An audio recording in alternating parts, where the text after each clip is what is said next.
Today we'll be cooking Puli Inji or tamarind ginger pickles. You might want to pause here for the ingredients and the preparation methods. Today we'll be making a very traditional Kerala style Puli Inji with dates, which is basically a ginger tamarind pickle. Let's have a look at the ingredients. Now I'm going to make a fairly large batch, and this is a pickle, so it can be stored in the fridge for a fairly long time. I actually have 4 to 5 cups of this is fresh ginger, which I will grate into small pieces or chop into small pieces. I have half a cup or 3/4 cup of bird's eye chili. This is the very spicier version. If you're using the larger chili, you may need to use 1 to 1.5 cups. So this is like half to 3/4 cups. Now this is a bit more traditional in Kerala, in South India. I'm actually adding about 1 to 1.5 cups of these are semi-dried dates, basically just to clean it and then put it into the pickle whilst it's cooking. Becomes a great flavor to add on to the Puli Inji. In terms of the sweet agent, we actually have palm sugar. This is basically charkara in Kerala. This is our local version, which is palm sugar. We'll need basically fresh tamarind. Basically what we'll do is we will add a bit of water and basically extract the pulp of the tamarind. To basically cook all of this, we definitely need coconut oil. We cannot use any other oil. This actually gives it a coconut flavor. In terms of the spices, the powdered dry spice, we need 1 to 1.5 tablespoon of fenugreek powder. This is fenugreek powder, which gives it a bit of bitterness. 1 tablespoon of turmeric powder, 1 tablespoon of chili powder. I don't have chili powder today, so I'm using a bit of chili flakes. For the tempering, which is added later, we'll have 1 tablespoon of mustard seeds, 3 to 4 dried chilies that I have cut into small pieces. You can remove the seeds if you want to. 2 sprigs of curry leaves, which we'll fry in coconut oil and then add onto the pickle after that, and salt to taste.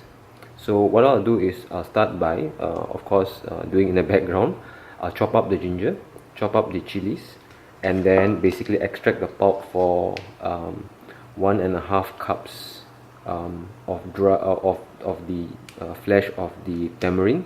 So that should give me about 3 to 4 cups of thick tamarind juice, or a bit more than that.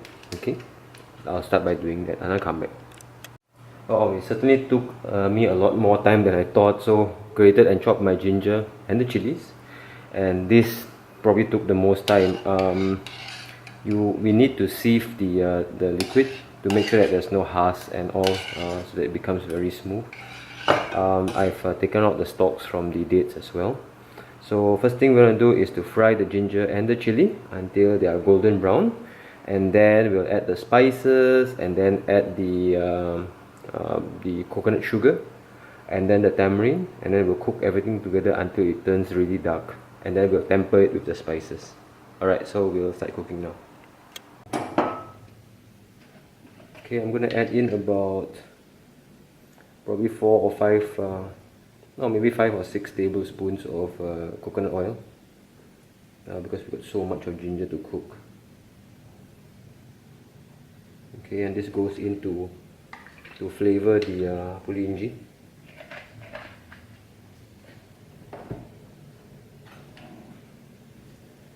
So we'll start by putting in the ginger. This will take some time, and I hope I don't make a mess out of this. And ginger is going everywhere.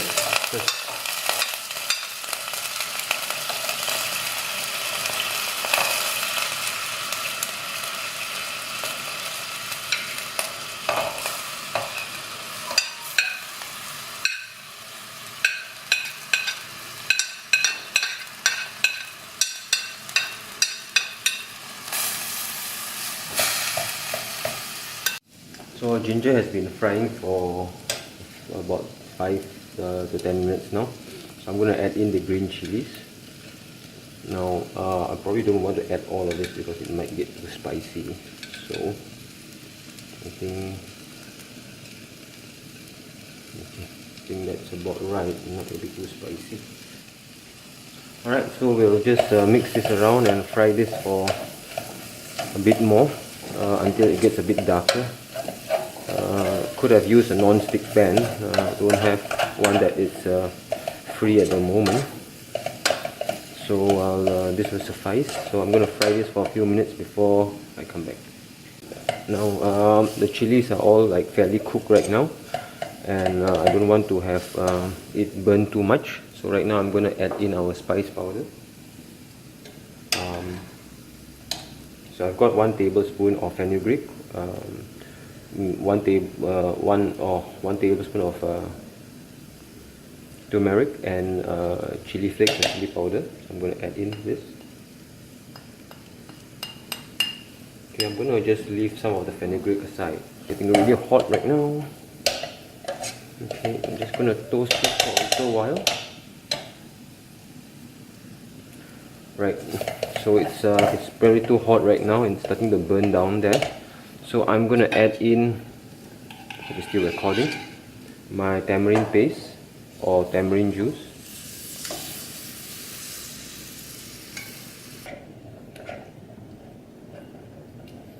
Okay, now with the extra fluid, the bottom should start coming off. So I'm going to add in 2 pieces of palm sugar. Puli Inji is actually pretty sweet, so I'm having 2 pieces of this, and in the heat this will start to dissolve. Okay. That looks quite good. And once it's all combined and gooey, we will come and adjust the seasoning. So this has been bubbling away for 5 minutes or so. You can see like part of the palm sugar has already dissolved. Need to continue cooking this for another probably an hour or so that it thickens and become really dark. It's getting quite thick. So right now I'm going to add in my dates. These are semi-dried dates. In fact, dried dates would be actually better so that it doesn't break up so easily. So our Puli Inji is really thick right now. I've just turned off the flame, and our dates has been cooking inside. If we leave this inside, the sourness will soak into the dates. So I'm just going to leave it for a while to make the tempering. So I've heated up my tempering pan. I'm going to add in about 2 or 3 tablespoons, 2 tablespoons of coconut oil. Should be more than enough.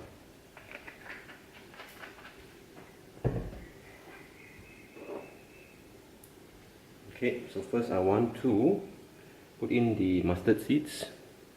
I'm just going to like slide all these things in.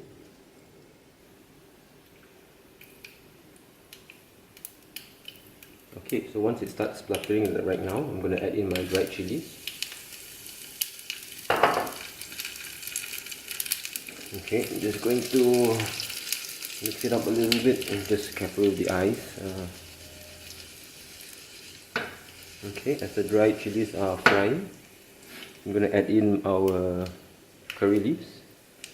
Okay, this will start spluttering really badly.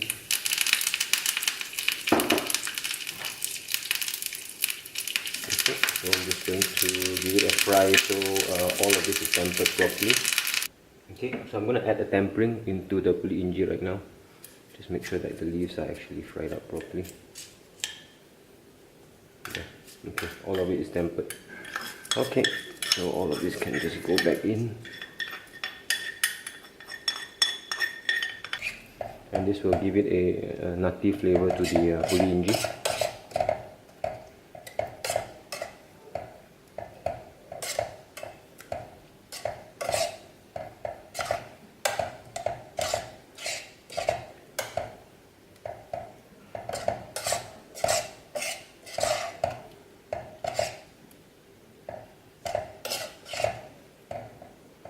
So I'm going to just let it boil, and then we can basically put it into a jar.